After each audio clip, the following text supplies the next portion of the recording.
15 August ধানমন্ডির 32 নম্বরে অনাকাঙ্ক্ষিত যেসব ঘটনা ঘটেছে তা খতিয়ে দেখা হচ্ছে বলে জানিয়েছেন বৈষম্য বিরোধী ছাত্র আন্দোলনের সমন্বয়ক সার্জিস আলম। দোষী প্রমাণিত হলে ব্যবস্থা নেওয়া হবে বলেও জানান তিনি।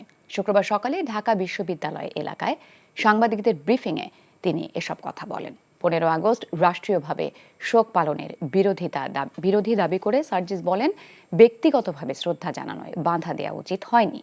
ট্রাফিক পুলিশ দায়িত্ব গ্রহণ করায় শিক্ষার্থীদের দ্রুত পড়ার টেবিলে ফেরার আহ্বান জানান বৈষম্য বিরোধী ছাত্র আন্দোলনের এই নেতা। নতুন রাজনৈতিক দল করা হবে কিনা এমন প্রশ্নের স্পষ্ট জবাব দেননি সার্জিস। একদম আমাদের স্পষ্ট তথ্য রয়েছে যেই প্রতি বিপ্লবী আসলে এই বিষয়টা আপনাদের কোনো মেসেজ থাকবে কিনা। আচ্ছা, ওই 15ই আগস্টে ওই ধানমন্ডি 32-এ কেউ যদি আসলে তার শক্তি পালন করতে চায়, একটি ফুল দিতে যেতে চায়, আমরা তাকে আমাদের জায়গা থেকে বাধা দিতে পারি না। আমরা বিগত আওয়ামী লীগের সময় দেখেছি বঙ্গবন্ধুকে কিংবা শেখ মুজিবুর রহমানকে বঙ্গবন্ধু থেকে শুরু করে যত বিশেষণে বিশেষায়িত করা যায় সেগুলো করা হয়েছে এবং অতিরঞ্জিত অনেক ঘটনা নিজের মন মতো করে বানানো হয়েছে, ইতিহাস সাজানো হয়েছে। অপরদিকে আমরা যদি দেখি শেরে বাংলাকে ফজলুল হক, মাওলানা আব্দুল হামিদ খান ভাসানী, হোসেন শহীদ সোহরাওয়ার্দী, জিয়াউর রহমান থেকে শুরু করে তাজউদ্দিন আহমেদ পর্যন্ত এই মানুষগুলো যতটুকু ন্যূনতম সম্মান প্রাপ্য কিংবা ইতিহাসের যে জায়গাটুকু তারা ধারণ করে সেটুকুও তাদেরকে দেয়া হয়নি। আমরা বিশ্বাস করি আমাদের জায়গা থেকে এই যে মানুষগুলো রয়েছে আসলে বাংলাদেশের ইতিহাস নিয়ে কথা বললে যেই মানুষদের অবদান একদম অনস্বীকার্য, তাদের প্রত্যেককে তাদের যতটুকু অবদান ছিল এর জন্য তাদের স্মরণ করতে হবে। রংপুর কেন্দ্রীয় কারাগারে বন্দীদের দুই গ্রুপের সংঘর্ষে একজন নিহত হয়েছে, আহত হয়েছে বেশ কয়েকজন। এ ঘটনায় 2 কারারক্ষীকে সাময়িক বরখাস্ত এবং একটি তদন্ত কমিটি গঠন করা হয়েছে বলে জানিয়েছে জেলা প্রশাসন। সংঘর্ষের খবর পেয়ে কারাগারে যান সেনা সদস্যরা। এলাকাবাসী ও কারাসূত্র জানায়, কারাগারের ভেতরে একটি গাছ থেকে আমরা পেড়ে খাওয়া নিয়ে শুক্রবার সকাল থেকে বন্দীদের 2 গ্রুপের ধাওয়া পাল্টা ধাওয়া হয়। পরিস্থিতি নিয়ন্ত্রণে কারারক্ষীরা গুলি ছোড়ে। দুপুর পর্যন্ত কারাগারের ভেতরে থেমে থেমে গুলির শব্দ পাওয়া যায়। এ সময় আশপাশের এলাকায় আতঙ্ক ছড়িয়ে পড়ে। সংঘর্ষে প্রতিপক্ষের মারধরে গুরুতর আহত হন বাহার নামে এক বন্দী।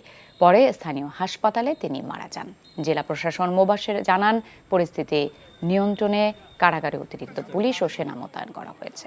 তো আমি আজকে একটা রিপোর্ট দিব, আমাদের অবস্থান থেকে আমরা জানাবো। আর অভ্যন্তরীণ যে বিষয়গুলো আছে সেগুলো নিয়ে আপনারা অবগত আছেন যে বিভাগীয় কমিশনার স্যার দীর্ঘক্ষণ ভিতরে ছিলেন, তিনি কথা বলেছেন, বিভিন্ন পর্যায়ে যারা ভিতরে আসে আটক আছে তাদের সাথে কথা বলেছেন।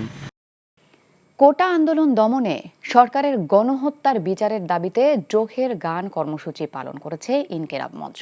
এ সময় স্বৈরাচারী সরকারের পতন উপলক্ষে শুকরানা গণসিজদা কর্মসূচিও পালন করে তারা।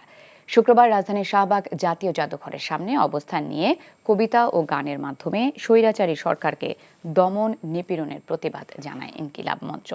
এ সময় তারা অভিযোগ করেন, বর্বর এই হত্যাকাণ্ডের নির্দেশদাতা সাবেক প্রধানমন্ত্রী শেখ হাসিনা। স্লোগানে পদত্যাগী প্রধানমন্ত্রী স্বৈরাচার শেখ হাসিনার বিচার চান তারা। পরে ইনকিলাব মঞ্চের সদস্যরা সবাই গণসিজদায় অংশ নেন। বগুড়ায় বাড়ি পাটের আঁশ ছাড়ানো যন্ত্রের ওপর 2 দিনব্যাপী মাঠ প্রদর্শনী অনুষ্ঠিত হয়েছে। বগুড়ায় গম ও ভুট্টা উন্নয়ন কেন্দ্রের MEA প্রকল্পের সহযোগিতায় বাংলাদেশ কৃষি গবেষণা ইনস্টিটিউট কর্তৃক উদ্ভাবিত হয় এই যন্ত্র। এ উপলক্ষে শুক্রবার দুপুরে শহরের একটি কারখানা প্রাঙ্গণে মাঠ প্রদর্শনী অনুষ্ঠিত হয়। এ সময় জেলার 12 উপজেলার 80 জন পাট চাষিকে আঁশ ছাড়ানো এই যন্ত্র প্রদর্শন ও প্রশিক্ষণ দেওয়া হয়। বৈজ্ঞানিক কর্মকর্তারা জানান, স্বল্প দামে এই যন্ত্রটি কিনে কম সময়ে বাড়ির উঠানে পাটের আঁশ জাগ দিতে পারবেন কৃষকরা। ফলে শ্রমিক সংকটে অধিক লাভবান হতে পারবেন তারা। বঙ্গোপসাগর আবারও বিক্ষুব্ধ হয়ে উঠেছে। উপকূল হয়ে দমকা বাতাস দেশের নদী তীরবর্তী এলাকাগুলোতে ছড়িয়ে পড়েছে। উপকূলের সব জেলা ও সিলেটে মাঝারি থেকে ভারী বৃষ্টি শুরু হয়েছে। আগামী 3 দিন বৃষ্টি আরও বাড়তে পারে। দেশের বাকি এলাকাগুলোতেও বৃষ্টি চলতে পারে। আবহাওয়া অফিস পূর্বাভাসে এমনটা বলা হয়েছে। এদিকে বঙ্গোপসাগরে সৃষ্টি হওয়া লঘুচাপটি সুস্পষ্ট লঘুচাপে পরিণত হয়েছে। চট্টগ্রাম, কক্সবাজার, পায়রা ও মোংলা বন্দরকে 3 নম্বর স্থানীয় সতর্ক সংকেত দেখাতে বলা হয়েছে। সাগরে অবস্থানরত নৌযানগুলোকে উপকূলের কাছে সাবধানে চলাচল করতে বলা হয়েছে। পরবর্তী নির্দেশ না দেওয়া পর্যন্ত গভীর সাগরে যেতে নিষেধ করা হয়েছে। আবহাওয়াবিদ বজলুর রশিদ জানিয়েছেন, মৌসুমী বায়ু বাংলাদেশের ওপর শক্তিশালী হয়ে উঠেছে। একই সঙ্গে সাগরে সুস্পষ্ট লঘুচাপের কারণে প্রচুর মেঘ তৈরি হয়েছে। ফলে আগামী 3 থেকে 4 দিন সারা দেশে প্রচুর বৃষ্টি হতে পারে। মাসের বাকি সময় জুড়ে থেমে থেমে বৃষ্টি থাকতে পারে। সাবেক পানি সম্পদ মন্ত্রী ও ঠাকুরগাঁও 1 আসনের আওয়ামী লীগের সাবেক সংসদ সদস্য রমেশ চন্দ্র সেনকে আটক করেছে পুলিশ। গত রাত 10:30টার দিকে রুহিয়া থানার রামনাথের নিজ বাড়ি থেকে কয়েকজন সাদা পোশাকধারী ব্যক্তি তাকে তুলে নিয়ে যান বলে নিশ্চিত করেছেন তার স্ত্রী অঞ্জলি সেন। তিনি বলেন, সাদা পোশাকে 10 থেকে 15 জনের একটি দল তার স্বামীকে তুলে নিয়ে যায়। তবে তাকে কোথায় নিয়ে যাওয়া হচ্ছে এই বিষয়ে পরিবারকে কিছুই জানানো হয়নি। রুহিয়া থানার ভারপ্রাপ্ত কর্মকর্তা গুল মাফুল ইসলাম মণ্ডল বলেন, ঢাকা হেডকোয়ার্টার্স থেকে পুলিশ সদস্যরা রমেশ চন্দ্র সেনকে তাদের হেফাজতে নিয়ে যান। অন্য একটি সূত্র বলছে, ঢাকা থেকে ডিবি পুলিশের একটি দল ঠাকুরগাঁওয়ে এসে রুহিয়ার বাড়ি থেকে রমেশ চন্দ্র সেনকে ঢাকার উদ্দেশ্যে নিয়ে গেছেন। সারা দেশে উপজেলা ও জেলা পর্যায়ে কর্মরত ডিপ্লোমা কৃষিবিদদের স্বার্থ রক্ষায় বিদ্যমান কমিটি ভেঙে দিয়ে নতুন কমিটি গঠনের দাবিতে সমাবেশ করেছে diploma agriculture association of Bangladesh. সারা দেশ থেকে আগত ডিপ্লোমা কৃষিবিদরা নতুন কমিটি গঠনের দাবিতে সকালে রাজধানীর খামারবাড়িতে জড়ো হয়ে সমাবেশ করে এই দাবি জানান। বক্তারা বলেন, গত 15 বছর ধরে আওয়ামী লীগ কৃষি খাতে ব্যাপক লুটপাট করে ধ্বংসের দ্বারপ্রান্তে নিয়ে গেছে। দলীয় প্রভাবে কৃষকদের সেবা প্রদানের পরিবর্তে তারা হয়রানি করেছে বলেও অভিযোগ করেন অনেকে। কৃষক ও কৃষি রক্ষায় দেশপ্রেমিক কৃষিবিদদের নেতৃত্বে আনা হবে বলে জানান তারা। অনুষ্ঠানে সংগঠনের সভাপতি জিয়াউল হায়দার পলাশ, মহাসচিব সৈয়দ জাহিদ হোসেন, যুগ্ম মহাসচিব আনোয়ার হোসেন আনু উপস্থিত ছিলেন।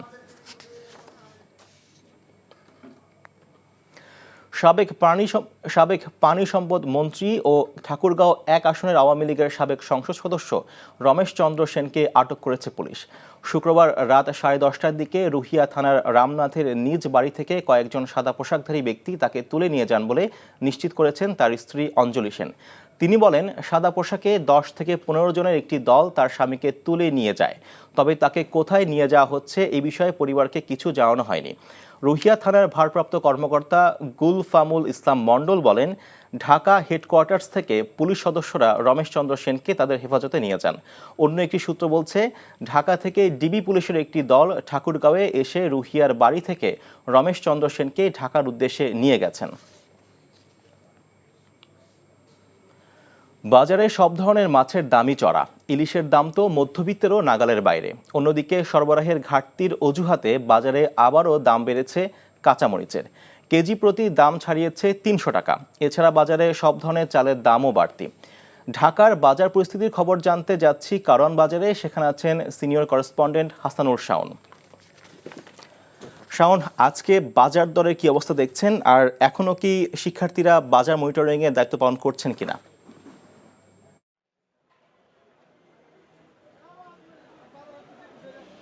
সাগর, আমরা আজকে সকাল থেকে আসলে কারওয়ান বাজারে শিক্ষার্থীদের উপস্থিতি আমরা দেখিনি, আমাদের চোখে পড়েনি।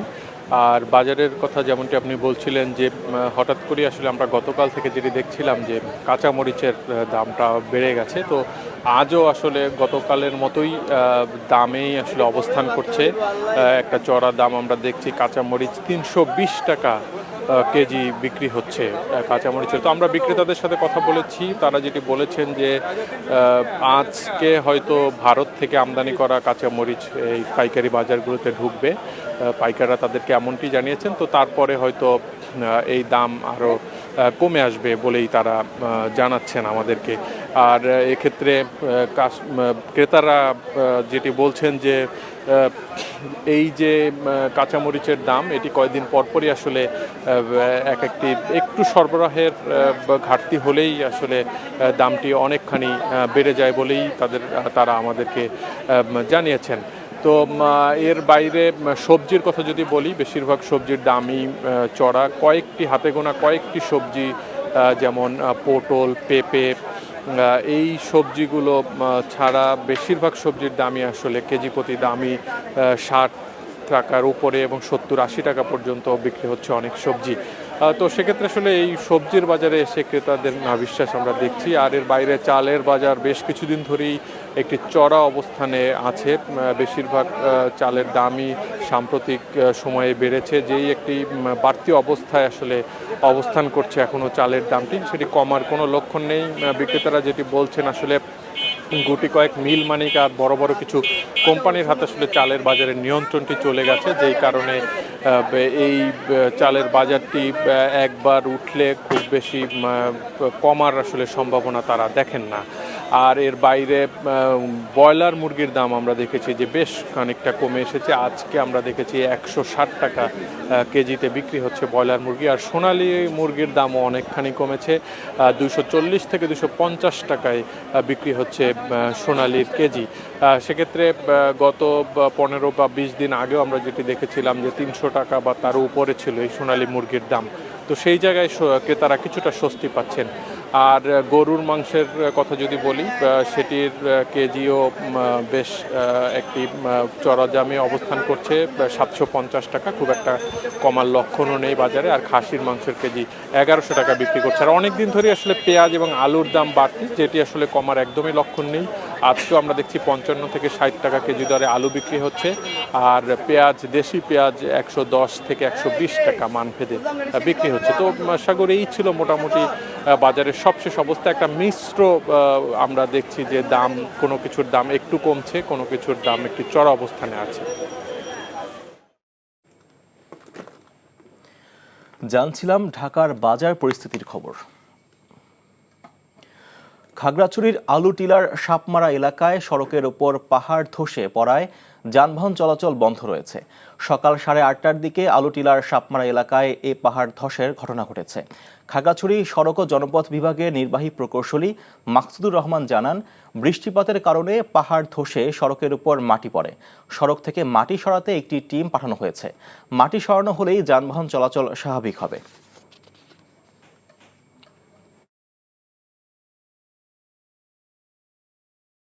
কৃষি নির্ভর জেলা নড়াইলে চিংড়ি চাষে ঝুঁকছে কৃষক।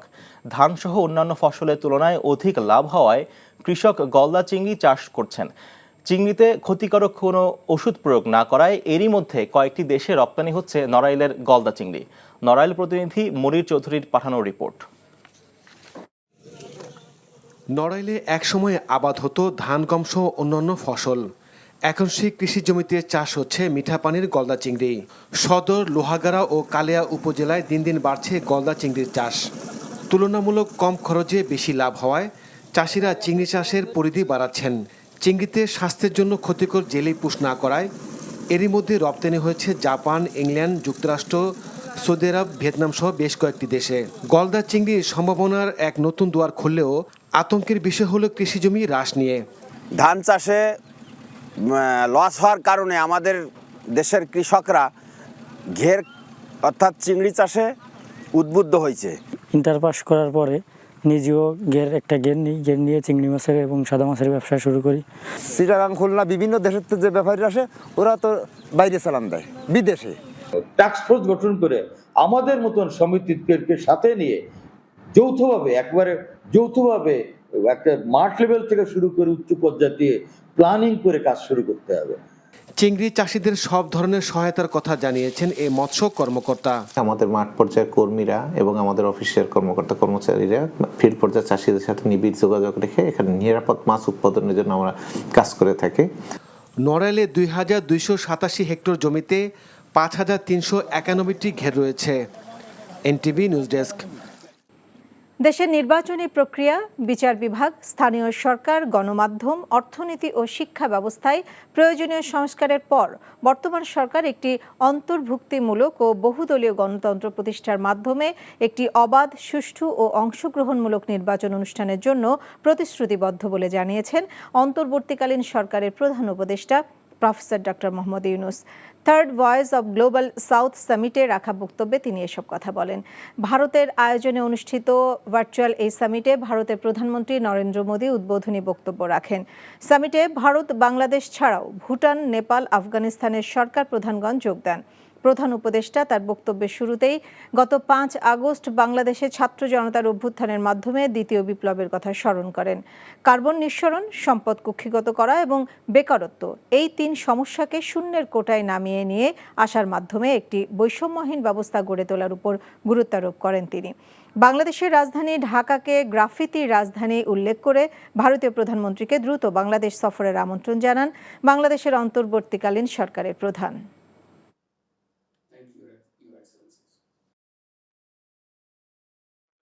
Our task is now to carry out vital reforms in our electoral system, judiciary, local government, media, economy, and education.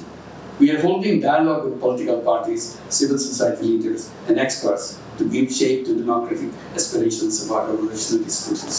Our government is committed to ensuring a transition to an inclusive and pluralistic democracy and create an environment in which free, fair, and participatory elections can be held. স্বৈরাচার শেখ হাসিনার সরকার অসংখ্য ভুয়া মুক্তিযোদ্ধার সনদ দিয়েছে বলে অভিযোগ করেছেন বিএনপি স্থায়ী কমিটির সদস্য অবসরপ্রাপ্ত মেজর হাফিজউদ্দিন আহমেদ। জাতীয় প্রেস ক্লাবে জাতীয়তাবাদী মুক্তিযোদ্ধা দল আয়োজিত আলোচনায় তিনি একথা বলেন। ছাত্রকে রিক্রুট করে আমার ব্যাটালিয়নের সৈনিক বানিয়েছে, 1 মাস ট্রেনিং দিয়ে এই সশস্ত্রকে নিয়ে রণাঙ্গনে লড়াই করেছে। তারা কোনো সার্টিফিকেটের পরোয়া করে নাই। যুদ্ধ শেষ, তারা রাইফেলটা আমাদের কাছে জমা দিয়ে বাড়ি চলে গিয়েছে। তাদের জায়গা দখল করে বসেছে ভুয়া মুক্তিযোদ্ধার দল। 1971 সালে মুক্তিযুদ্ধের সংখ্যা ছিল 80,000, এখন কিভাবে 2.5 লাখ হলো? এটার কৃতিত্ব আওয়ামী লীগ এবং শেখ হাসিনাকে দিতে হবে। 16 জন সচিব, সরকারের সচিব, তারা এই সরকারের আমলে প্রমাণিত হয়েছে এরা ভুয়া মুক্তিযোদ্ধা। অতীত সরকারের একজন মন্ত্রী, যার বয়স যুদ্ধের সময় ছিল 9 বছর, সরকারের মন্ত্রী, 9 বছর বয়স, সেও মুক্তিযোদ্ধার সার্টিফিকেট পেয়েছে। মুক্তিযুদ্ধ বিষয়ক মন্ত্রণালয়ের উপদেষ্টা ফারুক আজম বলেছেন, ভুয়া সনদ নিয়ে যারা মুক্তিযোদ্ধা সেজেছেন তাদের আইনের আওতায় এনে শাস্তি দেওয়া হবে। সকালে চট্টগ্রাম সফরকালে কয়েকটি ক্ষতিগ্রস্ত থানা পরিদর্শন করেন মুক্তিযুদ্ধ বিষয়ক মন্ত্রণালয়ের উপদেষ্টা ফারুক আজম। এ সময় ক্ষতিগ্রস্ত থানাগুলোকে স্বাভাবিক অবস্থায় ফিরিয়ে আনতে স্থানীয়দের সহযোগিতা করার আহ্বান জানান তিনি। এর আগে উপদেষ্টা সার্কিট হাউসে প্রশাসনের কর্মকর্তাদের সাথে মতবিনিময় করেন।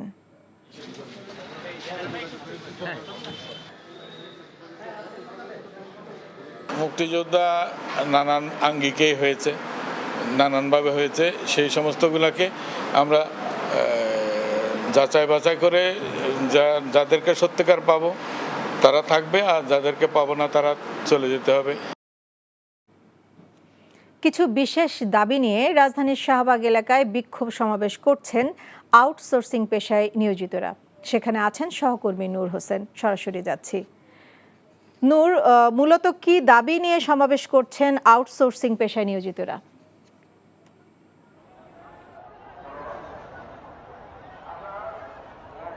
সকাল 9টার পর থেকেই শাহবাগের যে মোড়টি রয়েছে সেই মোড়টিতেই সমাবেশ করছে সরকারি যে বিভিন্ন অফিস আছে, বিভিন্ন হাসপাতাল আছে, সেই হাসপাতালগুলোতে যারা চুক্তিভিত্তিক কাজ করেন, যাদের স্থায়ী চাকরি নেই, সরকারিভাবে যারা স্থায়ীভাবে চাকরি করেন না, তারা সবাই এখানে এসে জড়ো হয়েছেন।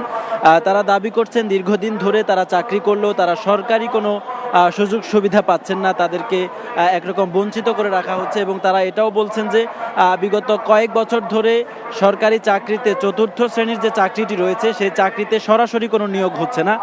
সরাসরি নিয়োগ না দিয়ে সেখানে চুক্তিভিত্তিক কাজের উপর ভিত্তি করে আলাদা করে নিয়োগ দেওয়া হয় এবং তাদেরকে তারা বলছেন যে ঠিকাদারি প্রতিষ্ঠানের আওতায় রেখে কাজ করানো হয়। এবং এই যে সরকারি চাকরির যে বেতন, সরকারি চাকরির যে সুযোগ সুবিধাগুলো রয়েছে সেগুলোর কোনোটাই তারা পান না, যেহেতু ঠিকাদারি প্রতিষ্ঠানের হাত হয়ে তাদের কাছে বেতন আসে। সেই ক্ষেত্রে তারা বলছেন যে তাদের অনেকের 2 মাসের, 3 মাসের, এমনকি 6 মাসের টাকাও বকেয়া রেখে দেওয়া হয়। এর বাইরে উৎসব সহ অন্যান্য যে বোনাসগুলো সরকারি চাকরিজীবীরা পান, তারা তারা সরকারি অফিসে কাজ করার পরও তারা কোনো ধরনের বোনাস অথবা সুবিধা তারা পান না। এই জন্য তারা বর্তমান যে অন্তর্বর্তীকালীন সরকার রয়েছে সেই অন্তর্বর্তীকালীন সরকারের কাছে দাবি জানাচ্ছে তাদের ওপর যে বৈষম্যগুলো দীর্ঘদিন ধরে চলে আসছে সেই বৈষম্যগুলো বিবেচনায় নিয়ে তারা যে অফিসে কাজ করেন, যে কার্যালয়ে, যে দপ্তরে কাজ করেন, যে হাসপাতালে চাকরি করেন, সেখানে তাদেরকে স্থায়ীকরণ করতে হবে, জাতীয়করণ করতে হবে এবং জাতীয়ভাবে সরকারি চাকরির চতুর্থ শ্রেণী অথবা তারা যে শ্রেণীতেই কাজ করেন সেই শ্রেণীতে যে সমস্ত অন্যান্য যে সুযোগ সুবিধাগুলো রয়েছে, বেতন আদি রয়েছে, সেই সুযোগ সুবিধাগুলো তাদেরকেও নিশ্চিত করতে হবে।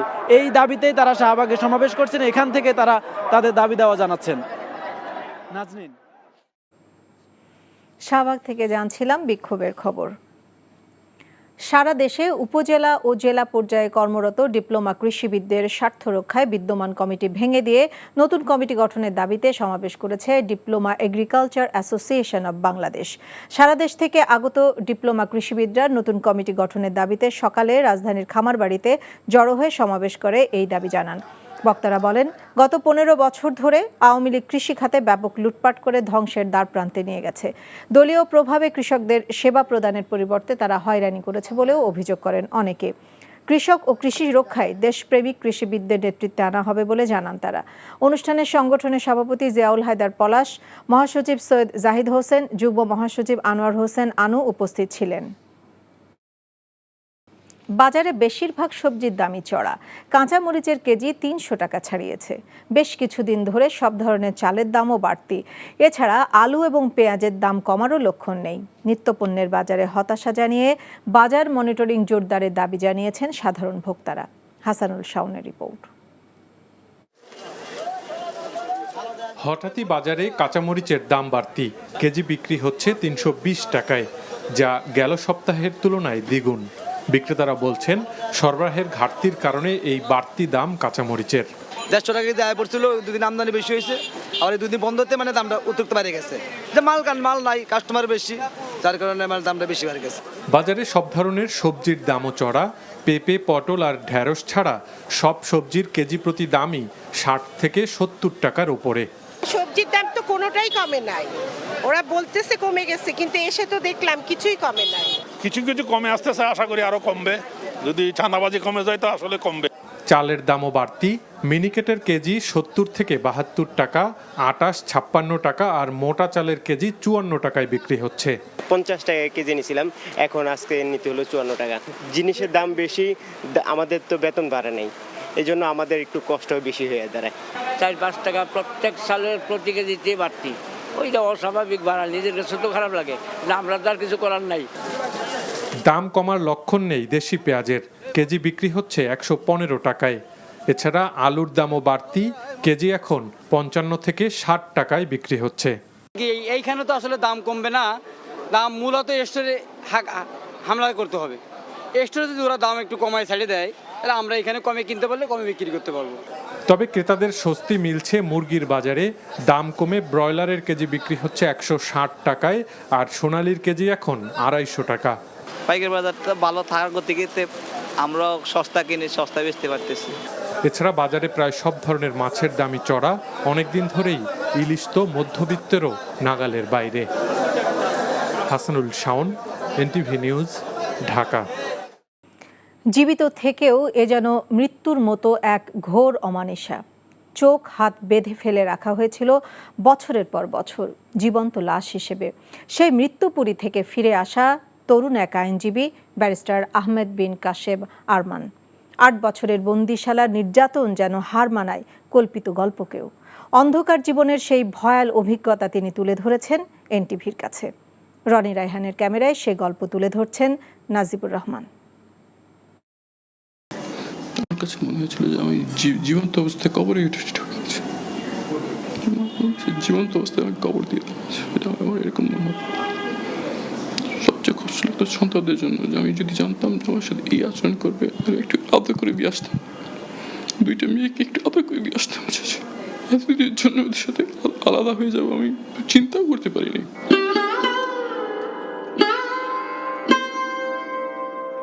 কাঁদতে কাঁদতে চোখের পানিও শুকিয়ে গেছে ব্যারিস্টার আরমানের।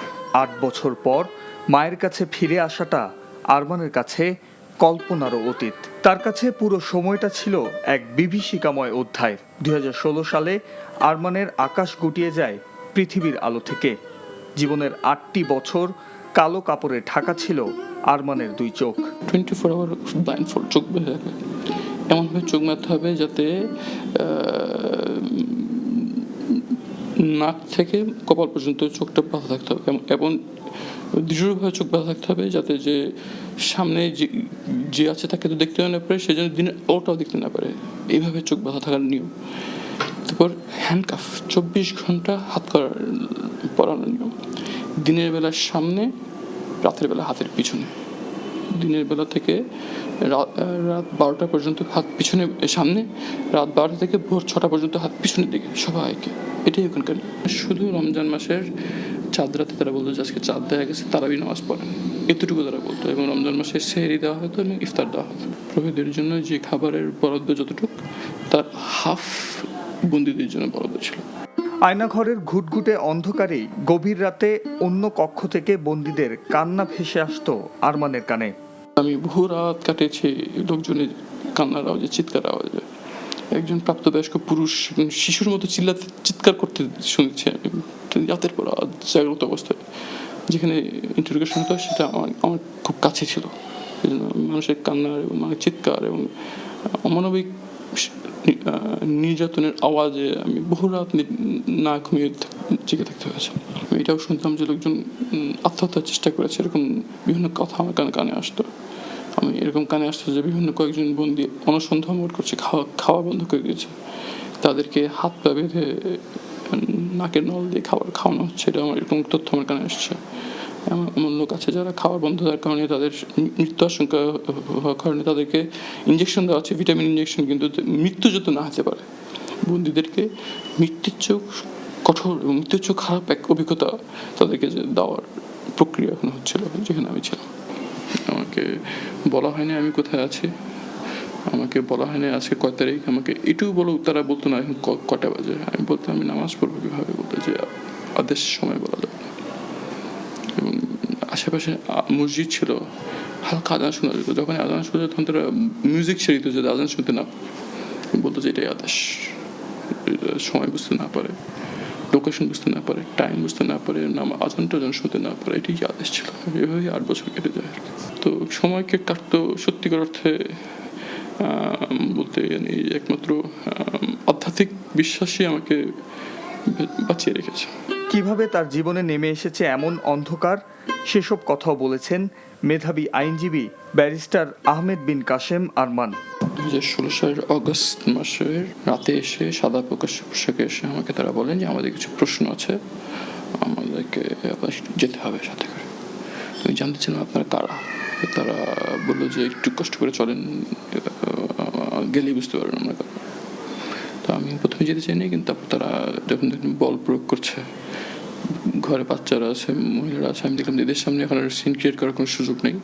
তো আমি তাদের সাথে কোঅপারেট করতাম আর কি। গাড়িতে উঠেই তারা আমার চোখ বেঁধে ফেলল। তখন আমি অবজেকশন দিলাম যে আমি তো আপনাদের সাথে কোঅপারেট করছি, চোখ বাঁধছেন কেন? তোমার যে এটাই আমাদের নিয়ম। আমি চিন্তা করতে পারিনি যে আমি কোনোদিন দিনের আলো দেখব। আমার বিশ্বাস ছিল যে আমার মৃত্যু এখানে হবে, আর যদি এই স্বৈরাচার সরকার থাকতে না পারে হয়তো যাওয়ার আগে আমাদেরকে হত্যা করে রেখে দিয়ে যাবে, এটাই আমার বিশ্বাস ছিল। যখন আমাকে সেল থেকে বের করে গভীর রাতে, আমি মনে করেছি আমাকে মেরে ফেলা হবে। পরে যখন আমাকে খোলা প্রান্তরের চোখ বাঁধা অবস্থায় নামানো হয়, আমি মনে করছি যে আমি এখনই গুলির আওয়াজ শুনবো, তারপর আমি আর থাকবো না। কিন্তু কিছু সময় দেখলাম যে গাড়ির আওয়াজ, জোরে গাড়ি চলে গেল। 1 ঘন্টা পর আমি একটু আস্তে আস্তে করে চোখটা খোলার চেষ্টা করলাম, দেখলাম যে অন্ধকার একটা মাঠের মাঝখানে দাঁড়িয়ে আছে, খুব একটা আলো দেখা যাচ্ছে। তারপরে 1.5-2 ঘন্টা হাঁটার পরে আমি ওখানে যেয়ে পৌঁছাই এবং ওখানকার লোকজন আমাকে জানা যায় এটা দিয়া বাড়ি। তখন বুঝতে পারলাম যে আমাকে দিয়ে বাড়িতে তারা ড্রপ করে দিয়ে গেছে। সদ্য বিদায়ী সরকারের আমলে আইন শৃঙ্খলা বাহিনীর হাতে গুম হওয়াদের তালিকায় অন্যতম ছিলেন ব্যারিস্টার আরমান।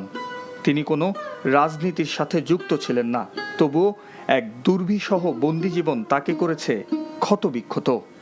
মানুষের মৌলিক মানবিক অধিকার, মৌলিক রাজনৈতিক অধিকার, মৌলিক সামাজিক অধিকার, মৌলিক ধর্মীয় অধিকার, মৌলিক ব্যক্তিগত জীবনের অধিকার কেউ নিতে পারবে না কখনো। এটাই আমার স্বপ্ন। Najibur Rahman, NTV news, Dhaka. সহিংসতার মামলায় চট্টগ্রাম 11 আসনের সাবেক সংসদ সদস্য এম এ লতিফের 3 দিনের রিমান্ড মঞ্জুর করেছে আদালত। সকালে বায়েজিদ থানা এলাকা থেকে লতিফকে গ্রেপ্তার করে পুলিশ। পরে মেট্রোপলিটন ম্যাজিস্ট্রেট আদালতে হাজির করে 8 দিনের রিমান্ড আবেদন করলে আদালত 3 দিনের রিমান্ড মঞ্জুর করে। মামলার বাদী মোহাম্মদ এরশাদের অভিযোগ, গত 4 আগস্ট চট্টগ্রাম নিউ মার্কেট চত্বরে বৈষম্য বিরোধী ছাত্র আন্দোলনের সমাবেশ শেষে বাদী এবং তার সহযোগীগণ বাসায় ফিরছিলেন। পথে আসামি এম এ লতিফের নেতৃত্বে এবং প্রত্যক্ষ নির্দেশে তার এবং সহযোগীদের উপর হামলা করে। এ সময় তাদের ছোড়া গুলিতে বাদী গুলিবিদ্ধ হয়ে মাটিতে লুটিয়ে পড়ে। আহত হয় অনেকে। প্রাথমিক জিজ্ঞাসাবাদে ঘটনার সাথে জড়িত থাকার কথা স্বীকার করে বলে জানায় পুলিশ। বিডিআর হত্যাকাণ্ডে সরাসরি জড়িত শেখ হাসিনা, শেখ সেলিম সহ আওয়ামী লীগের নেতারা। প্রতিবেশী দেশের সাথে ষড়যন্ত্র করে বিডিআর হত্যাকাণ্ড ঘটানো হয়েছে, এমন অভিযোগ করেছেন বিডিআর বিদ্রোহে নিহত সেনা সদস্যের স্বজনরা। রাজধানীর মহাখালীর রাওয়া ক্লাবে আয়োজিত প্রেস ব্রিফিংয়ে তারা বলেন, 15 বছর ধরে সুষ্ঠু বিচার দাবি করে আসলেও আওয়ামী সরকার বিচার দূরে থাক, হত্যাকাণ্ডের সঠিক তদন্ত পর্যন্ত করেনি। এই নিষ্ঠুর হত্যাকাণ্ডের পুনরায় তদন্ত সহ 7 দফা দাবি জানান স্বজনরা। ভুক্তভোগী পরিবারের দাবি, হত্যাকাণ্ডের সাথে জড়িত সবাই বিচারের আওতায় আনার।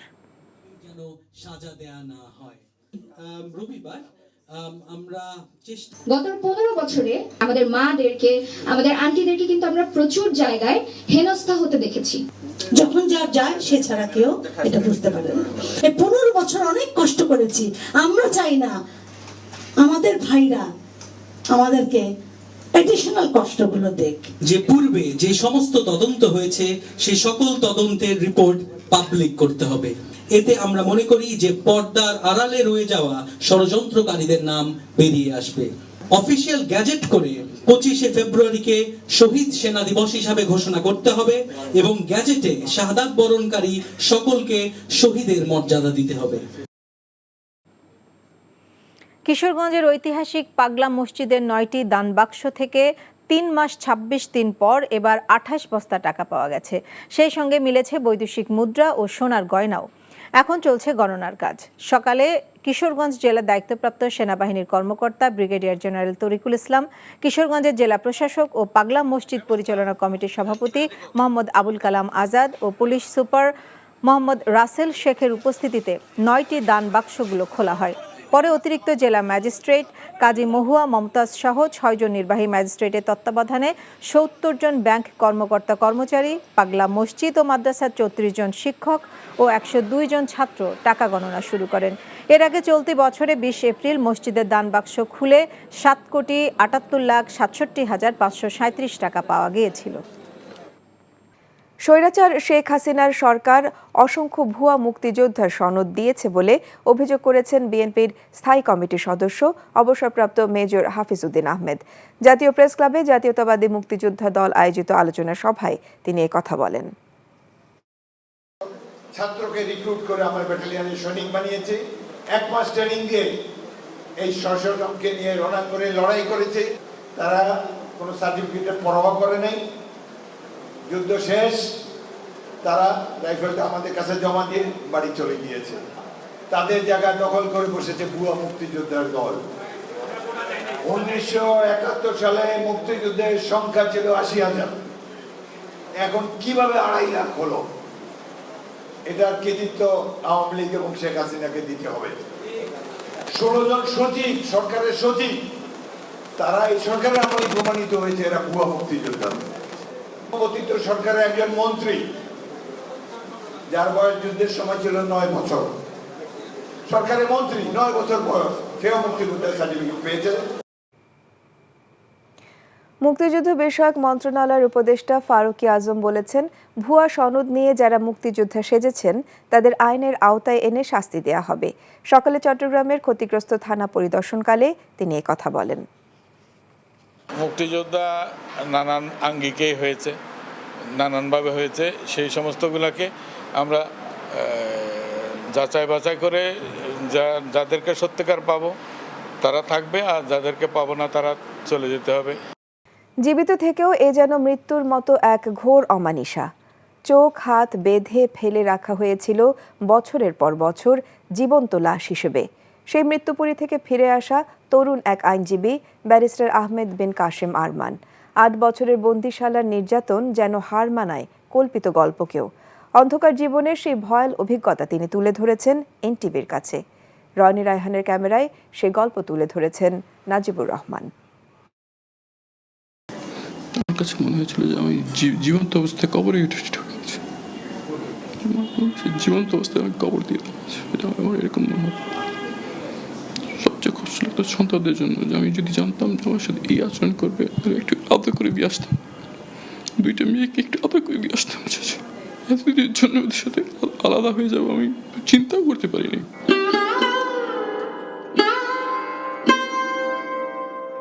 কাঁদতে কাঁদতে চোখের পানিও শুকিয়ে গেছে ব্যারিস্টার আরমানের। 8 বছর পর মায়ের কাছে ফিরে আসাটা আরমানের কাছে কল্পনারও অতীত। তার কাছে পুরো সময়টা ছিল এক বিভীষিকাময় অধ্যায়। 2016 সালে আরমানের আকাশ গুটিয়ে যায় পৃথিবীর আলো থেকে। জীবনের 8টি বছর কালো কাপড়ে ঢাকা ছিল আরমানের 2 চোখ। 24 আওয়ার ব্লাইন্ড ফোল্ড, চোখ বেঁধে রাখা, এমনভাবে চোখ বাঁধতে হবে যাতে নাক থেকে কপাল পর্যন্ত চোখটা বাঁধা থাকতে হবে, এবং দৃঢ়ভাবে চোখ বাঁধা থাকতে হবে যাতে যে সামনে যে আছে তাকে তো দেখতে না পারে, সেই জন্য দিনের আলোটাও দেখতে না পারে। এইভাবে চোখ বাঁধা থাকার নিয়ম। তারপর হ্যান্ডকাফ, 24 ঘন্টা হাত পরানোর নিয়ম। দিনের বেলার সামনে, রাতের বেলা হাতের পিছনে। দিনের বেলা থেকে রাত 12টা পর্যন্ত হাত পিছনে সামনে, রাত 12টা থেকে ভোর 6টা পর্যন্ত হাত পিছনের দিকে সবাইকে। এটাই ওখানকার। শুধু রমজান মাসের চাঁদ রাতে তারা বলতো যে আজকে চাঁদ দেখা গেছে, তারাবি নামাজ পড়েন, এতটুকু তারা বলতো। এবং রমজান মাসে সেহরি দেওয়া হতো এবং ইফতার দেওয়া হতো। প্রভেদের জন্য যে খাবারের বরাদ্দ যতটুকু, তার হাফ বন্দীদের জন্য বরাদ্দ ছিল। আয়নাঘরের ঘুটঘুটে অন্ধকারেই গভীর রাতে অন্য কক্ষ থেকে বন্দীদের কান্না ভেসে আসতো আরমানের কানে। আমি বহু রাত কাটিয়েছি লোকজনের কান্নার আওয়াজে, চিৎকার আওয়াজে। একজন প্রাপ্তবয়স্ক পুরুষ শিশুর মতো চিৎকার করতে শুনেছি আমি রাতের পর রাত জাগ্রত অবস্থায়। যেখানে ইন্টারোগেশন হতো সেটা আমার খুব কাছে ছিল। মানুষের কান্নার এবং চিৎকার এবং অমানবিক নির্যাতনের আওয়াজে আমি বহু রাত না ঘুমিয়ে জেগে থাকতে হয়েছে। আমি এটাও শুনতাম যে লোকজন আত্মহত্যার চেষ্টা করেছে, এরকম বিভিন্ন কথা আমার কানে আসতো। আমি এরকম কানে আসতো যে বিভিন্ন কয়েকজন বন্দী অনশন ধর্মঘট করছে, খাওয়া বন্ধ করে দিয়েছে, তাদেরকে হাত পা বেঁধে নাকের নল দিয়ে খাবার খাওয়ানো হচ্ছে। এটা আমার এরকম তথ্য আমার কানে আসছে। এমন লোক আছে যারা খাবার বন্ধ দেওয়ার কারণে তাদের মৃত্যু আশঙ্কা হওয়ার কারণে তাদেরকে ইঞ্জেকশন দেওয়া হচ্ছে, ভিটামিন ইঞ্জেকশন, কিন্তু মৃত্যু যত না হতে পারে। বন্দীদেরকে মৃত্যুর চোখ কঠোর এবং মৃত্যুর চোখ খারাপ এক অভিজ্ঞতা তাদেরকে যে দেওয়ার প্রক্রিয়া এখন হচ্ছিল, যেখানে আমি ছিলাম। আমাকে বলা হয়নি আমি কোথায় আছি, আমাকে বলা হয়নি আজকে কয় তারিখ, আমাকে এটুকু বলো। তারা বলতো না এখন কটা বাজে, আমি বলতাম আমি নামাজ পড়বো কীভাবে, বলতো যে আদেশ সময় বলা যাবে না। এবং আশেপাশে মসজিদ ছিল, হালকা আজান শোনা যেত। যখন আজান শোনা যেত তখন তারা মিউজিক ছেড়ে দিত যাতে আজান শুনতে না, বলতো যে এটাই আদেশ। সময় বুঝতে না পারে, লোকেশন বুঝতে না পারে, টাইম বুঝতে না পারে, আজানটা যেন শুনতে না পারে, এটাই আদেশ ছিল। এভাবেই 8 বছর কেটে যায়। তো সময়কে কাটতো সত্যিকার অর্থে বলতে জানি একমাত্র আধ্যাত্মিক বিশ্বাসই আমাকে বাঁচিয়ে রেখেছে। কিভাবে তার জীবনে নেমে এসেছে এমন অন্ধকার, সেসব কথাও বলেছেন মেধাবী আইনজীবী ব্যারিস্টার আহমেদ বিন কাশেম আরমান। 2016 সালের অগস্ট মাসের রাতে এসে সাদা পোশাকে এসে আমাকে তারা বলেন যে আমাদের কিছু প্রশ্ন আছে, আমাদেরকে আপনার যেতে হবে সাথে করে। আমি জানতে চাইলাম আপনারা কারা। তারা বললো যে একটু কষ্ট করে চলেন, গেলেই বুঝতে পারবেন আমরা কারা। তো আমি প্রথমে যেতে চাইনি, কিন্তু তারপর তারা যখন দেখলাম বল প্রয়োগ করছে, ঘরে বাচ্চারা আছে, মহিলারা আছে, আমি দেখলাম এদের সামনে এখন সিন ক্রিয়েট করার কোনো সুযোগ নেই। তো আমি তাদের সাথে কোঅপারেট করলাম আর কি। গাড়িতে উঠেই তারা আমার চোখ বেঁধে ফেললো। তখন আমি অবজেকশন দিলাম যে আমি তো আপনাদের সাথে কোঅপারেট করছি, চোখ বাঁধছেন কেন? তখন যে এটাই আমাদের নিয়ম। আমি চিন্তা করতে পারিনি যে আমি কোনোদিন দিনের আলো দেখব। আমার বিশ্বাস ছিল যে আমার মৃত্যু এখানে হবে, আর যদি এই স্বৈরাচার সরকার থাকতে না পারে হয়তো যাওয়ার আগে আমাদেরকে হত্যা করে রেখে দিয়ে যাবে, এটাই আমার বিশ্বাস ছিল। যখন আমাকে সেল থেকে বের করে গভীর রাতে আমি মনে করেছি আমাকে মেরে ফেলা হবে। পরে যখন আমাকে খোলা প্রান্তরের চোখ বাঁধা অবস্থায় নামানো হয়, আমি মনে করছি যে আমি এখনই গুলির আওয়াজ শুনবো, তারপর আমি আর থাকবো না। কিন্তু কিছু পর দেখলাম যে গাড়ির আওয়াজ, জোরে গাড়ি চলে গেল। 1 ঘন্টা পর আমি একটু আস্তে আস্তে করে চোখটা খোলার চেষ্টা করলাম, দেখলাম যে অন্ধকার একটা মাঠের মাঝখানে দাঁড়িয়ে আছে, খুব দূরে একটা আলো দেখা যাচ্ছে। তারপরে 1.5-2 ঘন্টা হাঁটার পরে আমি ওখানে যেয়ে পৌঁছাই এবং ওখানকার লোকজন আমাকে জানায় যে এটা দিয়া বাড়ি। তখন বুঝতে পারলাম যে আমাকে দিয়ে বাড়িতে তারা ড্রপ করে দিয়ে গেছে। সদ্য বিদায়ী সরকারের আমলে আইন শৃঙ্খলা বাহিনীর হাতে গুম হওয়াদের তালিকার অন্যতম ছিলেন ব্যারিস্টার আরমান। তিনি কোনো রাজনীতির সাথে যুক্ত ছিলেন না, তবুও এক দুর্বিষহ বন্দি জীবন তাকে করেছে ক্ষতবিক্ষত। মানুষের মৌলিক মানবিক অধিকার, মৌলিক রাজনৈতিক অধিকার, মৌলিক সামাজিক অধিকার, মৌলিক ধর্মীয় অধিকার, মৌলিক ব্যক্তিগত জীবনের অধিকার কেউ নিতে পারবে না কখনো। এটাই আমার স্বপ্ন। Najibur Rahman, NTV news, Dhaka. বিএনপির স্থায়ী কমিটির সদস্য ও সাবেক মন্ত্রী ডক্টর আব্দুল মঈন খান বলেছেন, যারাই ভবিষ্যতে গণতন্ত্রের নামে একনায়কতন্ত্র কায়েম করবে তাদেরকে পরাজিত করে ছাত্র জনতা আবারও গণতন্ত্র প্রতিষ্ঠা করবে।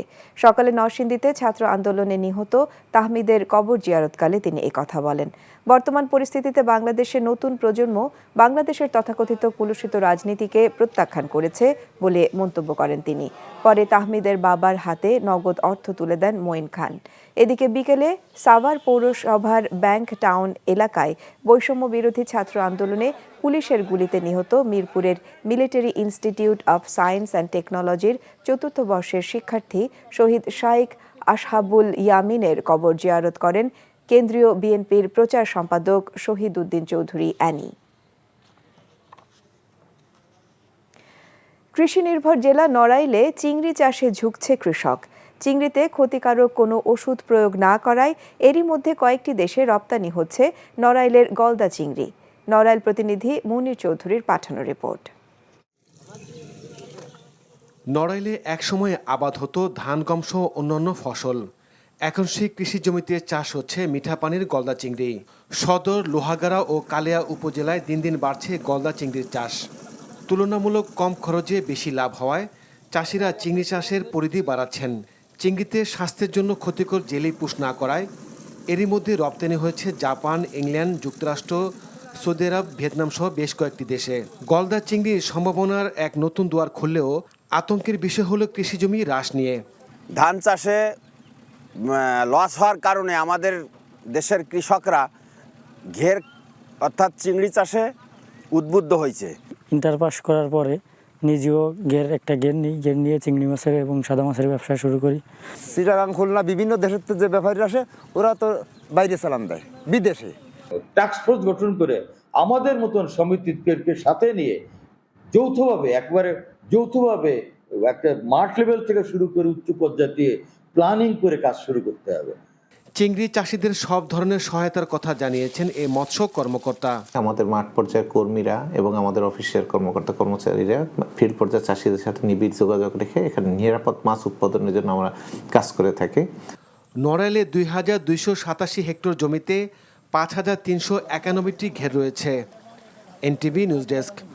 কিশোরগঞ্জের ঐতিহাসিক পাগলা মসজিদের ৯টি দান বাক্স থেকে ৩ মাস ২৬ দিন পর এবার ২৮ বস্তা টাকা পাওয়া গেছে। সেই সঙ্গে মিলেছে বৈদেশিক মুদ্রা ও সোনার গয়নাও। এখন চলছে গণনার কাজ।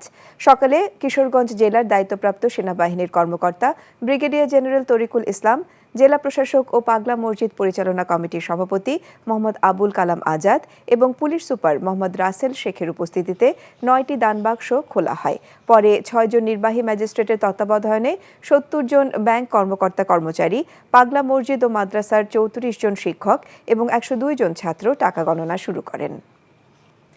প্রতিহিংসা নয়, ক্ষমা ও ভালোবাসার বার্তা নিয়ে সাধারণ মানুষের পাশে থাকার আহ্বান জানিয়েছেন জাতীয়তাবাদী মহিলা দলের সভাপতি আফরোজা আব্বাস। সকালে পাবনায় বৈষম্য বিরোধী ছাত্র আন্দোলনে আহত নারী শিক্ষার্থীদের সাথে সাক্ষাৎ করে আর্থিক সহযোগিতা প্রদান করেন তিনি। এ সময় শিক্ষার্থীদের অভিনন্দন জানিয়ে আফরোজা আব্বাস বলেন, ছাত্ররা রক্ত দিয়ে মানুষের বাক স্বাধীনতা এবং গণমাধ্যমের স্বাধীনতা এনে দিয়েছে। এ সময় জেলা বিএনপির আহ্বায়ক হাবিবুর রহমান হাবিব সহ জেলা মহিলা দলের নেতৃবৃন্দরা উপস্থিত ছিলেন। নাটোর ২ আসনের সাবেক এমপি শফিকুল ইসলাম শিমুল সহ আওয়ামী লীগের ৬২ নেতাকর্মীর বিরুদ্ধে পৃথক ২টি মামলা দায়ের করা হয়েছে। চলতি বছরের ১৩ মার্চ তৎকালীন এমপি শিমুলের নেতৃত্বে শহরের ফুলবাগান এলাকায় জেলা বিএনপির যুগ্ম আহ্বায়ক দেওয়ান শাহিনকে পিটিয়ে মুমূর্ষু অবস্থায় ফেলে রেখে যায় আওয়ামী লীগ কর্মীরা। এ ঘটনায় শিমুল সহ ৩৬ জনকে অভিযুক্ত করা হয়। অপরটি ২০২৩ সালের ২৯ ডিসেম্বর সরকার বিরোধী আন্দোলন দমাতে জেলা বিএনপি নেতা সাইফুল ইসলাম আফতাবকে গুলি করে আওয়ামী লীগ কর্মীরা। এ ঘটনায় সাবেক এমপি শিমুল সহ ২৬ জনকে অভিযুক্ত করেন আফতাব।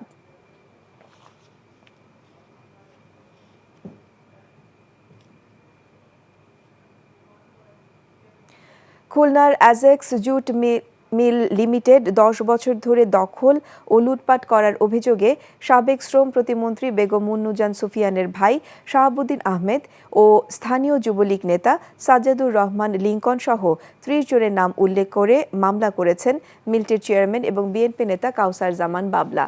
দুপুরে খুলনা প্রেস ক্লাবে সংবাদ সম্মেলন করে তিনি জানান, দীর্ঘদিন ধরে বহু মামলা ও ক্ষমতাসীনদের হুমকির কারণে তিনি এই মিলে প্রবেশ করতে পারছিলেন না।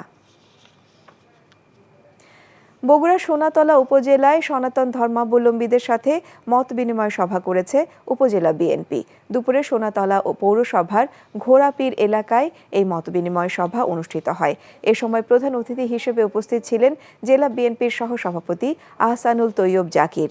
বিপুল সংখ্যক হিন্দু সম্প্রদায়ের মানুষ এই মত বিনিময়ে অংশ নেন। The iron cages used to hold defendants were removed yesterday from the courtrooms of 2 magistrates at the Dhaka Chief Metropolitan Magistrate Court. Several media outlets report that the removal of the iron cages started last afternoon from one of the courtrooms at the Dhaka CMM Court after receiving instructions from higher authorities. Following the decision from higher authorities, their iron cages are being removed from the courtrooms. Nobel laureate Dr. Mohammad Yunus also expressed dissatisfaction with the use of iron cages in courtrooms. During the previous Awami League regime, Dr. Yunus faced several lawsuits. He had to attend court many times for these cases. On 25th to 26th February 2009, a massacre at Dhaka's Pilkhana headquarters of the then Bangladesh Rifles left 57 military officers and 17 civilians dead, including the head of then BDR, Major General Shakil Ahmed. 15 years later, the families of the deceased are still seeking justice and transparency, urging the interim government to take decisive action. At a press conference today, the families of those killed presented a series of demands calling for the publication of investigation reports and the formation of an inquiry commission to unearth the truth behind the brutal killings.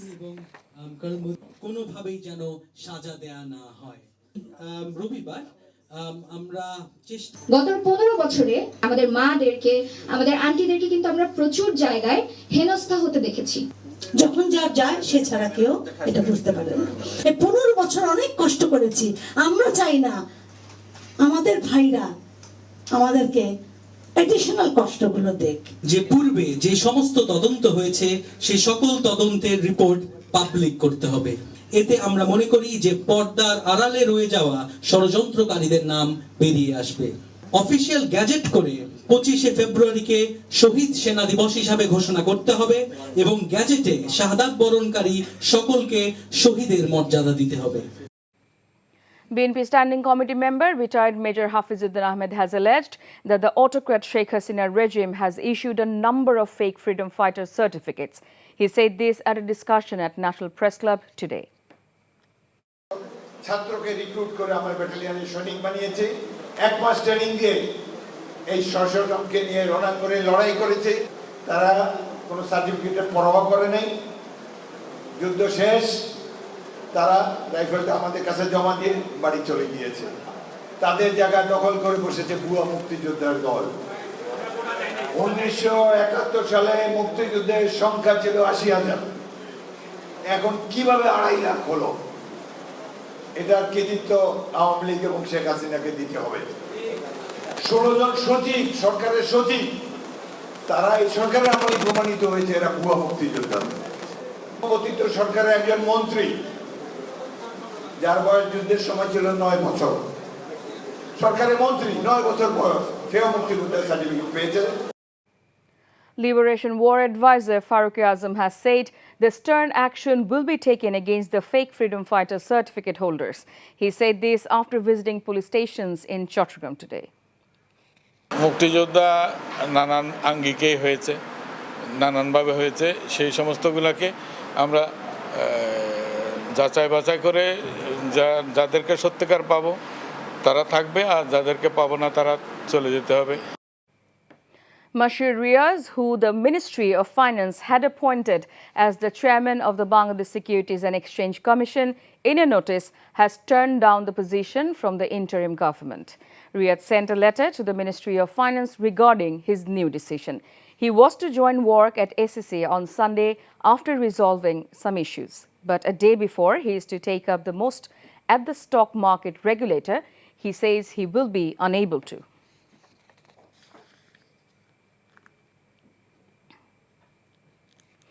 M.A. Latif, former MP of Chattogam's Bondor Potenga constituency, has been remanded for 3 days for interrogation following his arrest. The former Awami League MP was arrested on Friday night in the Bajit Bostame area of the city. After his arrest, he was taken to the court where a petition was made today to remand him for 7 days. The court granted 3 days of remand after the hearing.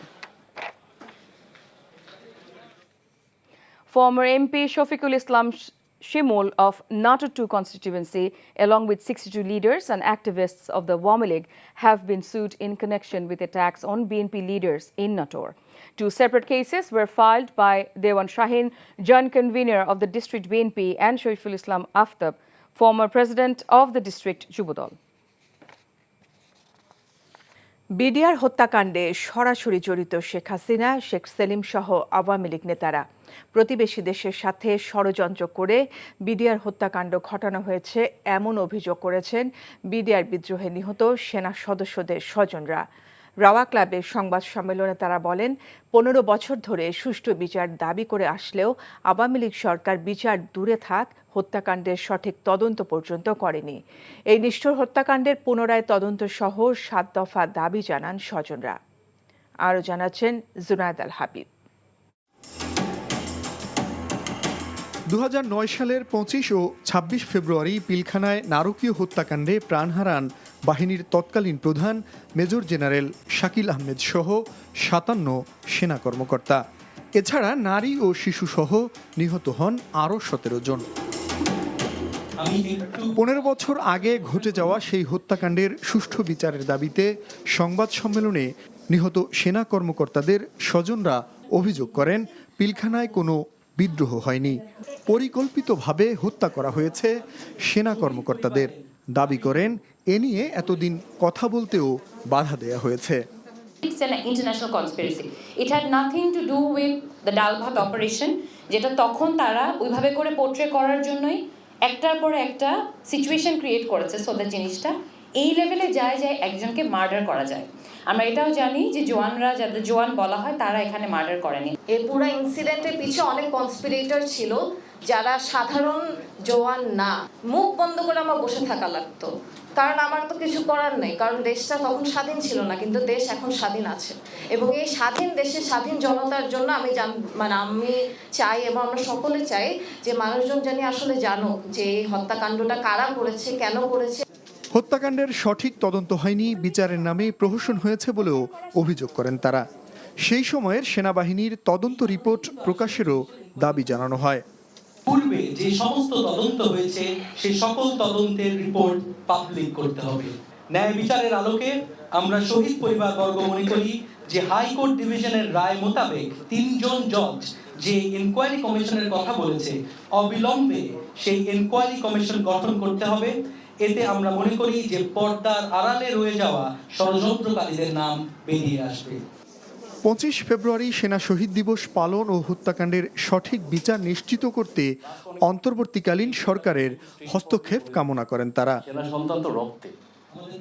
Junaid Al Habib, NTV news, Dhaka. Awami League সরকার জঙ্গি নাটক সাজাতে elite force র্যাবকে ব্যবহার করতে বলে অভিযোগ করেছে গুমের শিকার পরিবারের সদস্যরা। উত্তরায় র্যাব 1-এর কার্যালয়ের সামনে এক মানববন্ধনে এমন অভিযোগ করেন তারা। ভুক্তভোগীরা বলেন, সরকারের বিরুদ্ধে সমালোচনামূলক লেখালেখির কারণে তাদেরকে গ্রেফতার করে দীর্ঘদিন গুম করে রাখা হতো, পরে জঙ্গি বলে চালান করা হতো আদালতে। জোরপূর্বক নেয়ার চেষ্টা করা হতো 164 ধারায় জবানবন্দি। বিগত সময়ে জঙ্গি নাটক সাজানোর কারিগর র্যাব ও অন্যান্য সংস্থাগুলোকে সংস্কারের দাবি জানান তারা। বৈষম্য বিরোধী ছাত্র আন্দোলনে হতাহতের ব্যাপারে অনুসন্ধান করতে স্বাস্থ্য মন্ত্রণালয় একটি কমিটি গঠন করেছে। প্রেস বিজ্ঞপ্তিতে জানানো হয়, বৈষম্য বিরোধী ছাত্র আন্দোলনে যেসব ছাত্র আহত হয়েছেন, সরকারি হাসপাতালে তাদের বিনামূল্যে চিকিৎসা সহ যাবতীয় চিকিৎসা ব্যয় সরকার বহন করবে। আর 90 দিনের মধ্যে দেশের ভঙ্গুর স্বাস্থ্য খাতকে জনমুখী করার দাবি জানিয়েছে বৈষম্য বিরোধী স্বাস্থ্য আন্দোলন। 90 দিনের কাউন্টডাউন শুরু হচ্ছে আজ থেকেই। বিকেলে কুর্মিটোলা স্বাস্থ্য হাসপাতালে আহতদের পরিদর্শন শেষে তারা এ দাবি জানান। এ সময় শিক্ষার্থীরা অভিযোগ করেন, আন্দোলনে হতাহতদের যেসব হাসপাতাল চিকিৎসা দেওয়ার নামে নৈরাজ্য করেছে, লুটপাট করেছে, তাদের সেই অর্থ ফেরত দেওয়ার পাশাপাশি তাদের বিরুদ্ধে ব্যবস্থা নিতে হবে। আহতদের চিকিৎসায় স্পেশালাইজড ডেডিকেটেড কেয়ার ইউনিট খোলার দাবিও জানান শিক্ষার্থীরা। সরকারি হাসপাতালে গাদাগাদি না করে রাষ্ট্রীয় খরচে প্রাইভেট হাসপাতালে চিকিৎসার দাবি জানান তারা। প্রয়োজনে প্রাইভেট হাসপাতালে চিকিৎসা ফি মওকুফের ব্যবস্থা নেওয়ার আহ্বানও তাদের।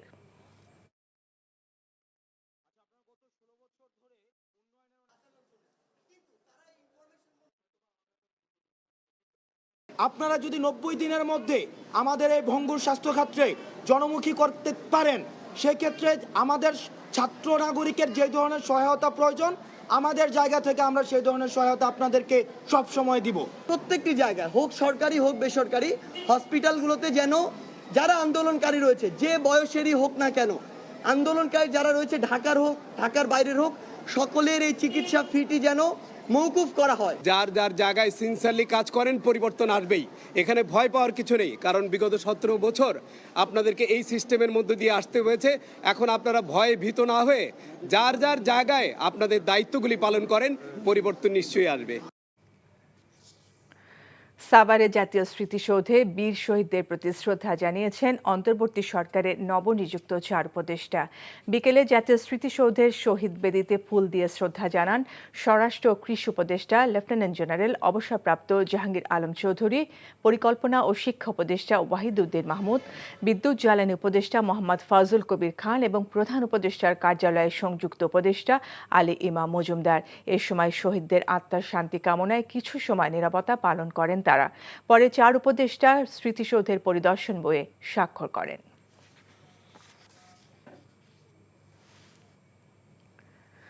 বাংলাদেশের বন্ধু হলে শেখ হাসিনাকে ফেরত পাঠাতে ভারতের প্রতি দাবি জানিয়েছেন বিএনপির স্থায়ী কমিটির সদস্য অবসরপ্রাপ্ত মেজর হাফিজউদ্দিন আহমেদ। দুপুরের প্রেস ক্লাব মিলনায়তনে সমাবেশে তিনি একথা বলেন। বিএনপির আরেক স্থায়ী কমিটির সদস্য ডক্টর আব্দুল মঈন খান বলেছেন, যারাই ভবিষ্যতে গণতন্ত্রের নামে একনায়কতন্ত্র কায়েম করবে, তাদেরকে পরাজিত করে ছাত্র জনতা আবারও গণতন্ত্র প্রতিষ্ঠা করবে। মেজবাহ হাসানের রিপোর্ট। জাতীয়তাবাদী মুক্তিযোদ্ধা দলের সমাবেশে ছাত্র জনতার উপর দলীয় নেতাকর্মী ও আইন শৃঙ্খলা বাহিনীকে লেলিয়ে দেওয়ার ঘটনাকে শেখ হাসিনার সন্ত্রাসী কাজ উল্লেখ করে অবিলম্বে তার দল আওয়ামী লীগকে সন্ত্রাসী সংগঠন হিসেবে নিষিদ্ধ করার দাবি জানানো হয়। তারা যে এত জিঘাংসু রক্তপিপাসু একটি দল বাংলাদেশের রাজপথে। প্রধান অতিথির বক্তব্যে হাফিজউদ্দিন আহমেদ বলেন, যে গণহত্যা চালিয়েছে শীঘ্রই তার বিচার হবে। শেখ হাসিনা ইতিহাসে সবচেয়ে বড় ঘাতক। এখানে অন্যায় অভিযান নাই, কত মায়ের মুখ খালি করেছে। আমরা এই সভা থেকে দাবি করবো তাকে বাংলাদেশে ফিরিয়ে এনে বিচার করতে হবে। তার পরিণতি হবে রোমানিয়ার চর্চেস্কুর মতো, তার পরিণতি হবে ইটালির মুসলিনের মতো। এবং ভারতকে বলবো, যদি বন্ধুত্ব করতে চান তাকে বাংলাদেশে ফেরত পাঠান। তার বিরুদ্ধে হত্যা মামলা রুজু হয়েছে, আরো বহুত হবে। আপনারা মুক্তিযুদ্ধে আমাদেরকে সাহায্য করেছেন, অনেক কৃতজ্ঞ। কিন্তু এই দেশকে প্রভু হওয়ার কোনো চেষ্টা করবেন না। এদিকে নরসিংদীতে ছাত্র আন্দোলনে নিহত তাহমিদের কবর জিয়ারত করে ডাক্তার মঈন খান বলেন, নতুন প্রজন্ম বাংলাদেশের তথাকথিত কলুষিত রাজনীতিকে প্রত্যাখ্যান করেছে। এখানে যত স্বৈর শাসক আসুক, যারা গণতন্ত্রের নামে দেশে একনায়কতন্ত্র কায়েম করেছে, তাদেরকে পরাভূত করে ছাত্র জনতা বাংলাদেশে বাংলাদেশের যে মৌলিক আদর্শ গণতন্ত্র এবং মানবাধিকার তা পুনঃপ্রতিষ্ঠিত করবে। সাভারে বৈষম্য বিরোধী ছাত্র আন্দোলনে পুলিশের গুলিতে নিহত এমএসটি এর শিক্ষার্থী ইয়ামিনের কবর জিয়ারত করেন কেন্দ্রীয় বিএনপির প্রচার সম্পাদক শহীদউদ্দিন চৌধুরী অ্যানি। Misbah Hasan, NTV news, Dhaka. জামায়াতে ইসলামী প্রতিহিংসার রাজনীতিতে বিশ্বাসী নয় জানিয়ে দলটির আমির ডক্টর শফিকুর রহমান বলেছেন, যারা অপরাধী তাদের বিচার নিশ্চিত করতে হবে। বিকেলে শহীদ সাংবাদিক মেহেদী হাসান ও শহীদ জাহাঙ্গীরের পরিবারকে আর্থিক সহায়তা ও দোয়া কর্মসূচিতে তিনি এসব কথা বলেন। কোটা সংস্কার ও পরবর্তীতে সরকার পতন আন্দোলনে সংগঠিত হত্যাকাণ্ডের বিচার নিশ্চিত করতে জামায়াত সহায়তা করবে বলেও জানান দলটির আমির। ক্ষতিগ্রস্ত পরিবারগুলোকে সরকারি সহায়তা নিশ্চিতের আহ্বানও জানায় জামায়াত। এছাড়া ভবিষ্যতে কোনো ফ্যাসিবাদী সরকার যাতে ক্ষমতায় আসতে না পারে সেজন্য সবাইকে সতর্ক থাকার আহ্বান জানান। আমরা আশা করব শুধু এই পরিবার নয়, এইরকম যতগুলা পরিবার অসহায় হয়ে পড়েছে, বিচার পাওয়া সকল নাগরিকের অধিকার। আমরা আপনাদেরকে আশ্বস্ত করছি, আমাদের অবস্থান থেকে ইনশাআল্লাহ আমরা সর্বোচ্চ সহযোগিতা করব। শুধু আপনারা না, এরকম যারাই এই ঘটনার ভিকটিম, আমরা যাদের কাছে পৌঁছতে পারবো তাদের পাশে থাকবো ইনশাআল্লাহ। আমরা প্রতিহিংসা প্রতিশোধের রাজনীতিতে বিশ্বাস করি না, কিন্তু অপরাধের শাস্তি হোক এটা আমরা চাই। জীবিত থেকেও এ যেন মৃত্যুর মতো এক ঘোর অমানিসা। চোখ হাত বেঁধে ফেলে রাখা হয়েছিল বছরের পর বছর জীবন্ত লাশ হিসেবে। সে মৃত্যুপুরী থেকে ফিরে আসা তরুণ এক আইনজীবী ব্যারিস্টার আহমেদ বিন কাশেম আরমান। 8 বছরের বন্দিশালা নির্যাতন যেন হার মানায় কল্পিত গল্পকেও। অন্ধকার জীবনের সেই ভয়াল অভিজ্ঞতা তিনি তুলে ধরেছেন এনটিভির কাছে। রনি রায়হানের ক্যামেরায় সে গল্প তুলে ধরছেন নাজিবুর রহমান। আমার কাছে মনে হয়েছিল যে আমি জীবন্ত অবস্থায় কবরে ঢুকেছি, জীবন্ত অবস্থায় আমি কবর দিয়ে দিয়েছি। এটা আমার এরকম মনে হয়। সবচেয়ে কষ্ট লাগতো সন্তানদের জন্য, যে আমি যদি জানতাম যে আমার সাথে এই আচরণ করবে, আমি একটু আদর করে দিয়ে আসতাম, 2টা মেয়েকে একটু আদর করে দিয়ে আসতাম। এতদিনের জন্য ওদের সাথে আলাদা হয়ে যাবো আমি চিন্তাও করতে পারিনি।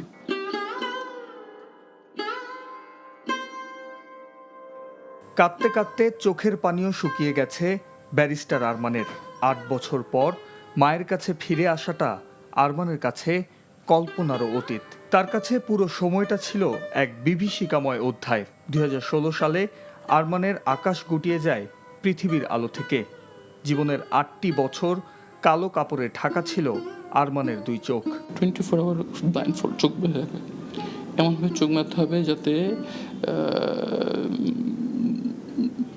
নাক থেকে কপাল পর্যন্ত চোখটা বাঁধা থাকতে হবে, এবং দৃঢ়ভাবে চোখ বাঁধা থাকতে হবে যাতে যে সামনে যে আছে তাকে তো দেখতে না পারে, সেজন্য দিনের আলোটাও দেখতে না পারে।